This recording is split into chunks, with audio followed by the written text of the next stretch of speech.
Почитувана македонска јавност, почитувани новинари. На неспособноста на власта предводена од СДСМ и ДУИ и нема крај. Веќе пола година власта не може да се справи со сигурноста и обезбедувањето на затворите во Македонија. Владата повторно се изгласа продолжување на кризната состојба во најголемиот затвор Идризово. И повторно, наместо да вработи професионална затворска полиција, затворот ќе го обезбедува армијата. Овој невиден преседан, кој што не е наликува на една држава членка на НАТО. Власта прв пат оваа одлука ја донесе на 7 јуни 2023 година, кога прогласи 30-дневна кризна состојба во затворот. За потоа на 26 јули со гласовите на пратениците од парламентарното мнозинство да го продолжи за 3 месеци. И сега на 7 ноември повторно со владина одлука го продолжува за 30 дена. Цели 6 месеци не успеа да го решат овој проблем.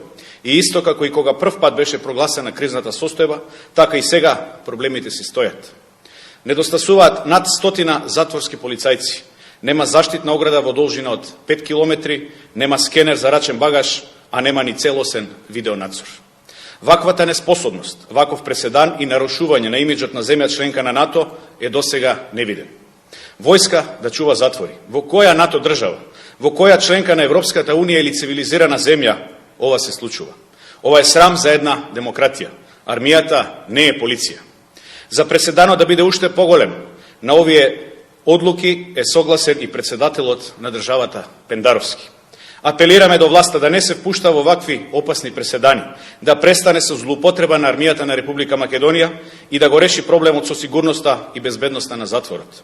Но оваа ситуација и треба трајно и квалитетно решение, кое што во иднина ќе гарантира безбедноста на оваа институција, во која што казни издржуваат сторители на најтешки кривични дела, како тероризам или убиства.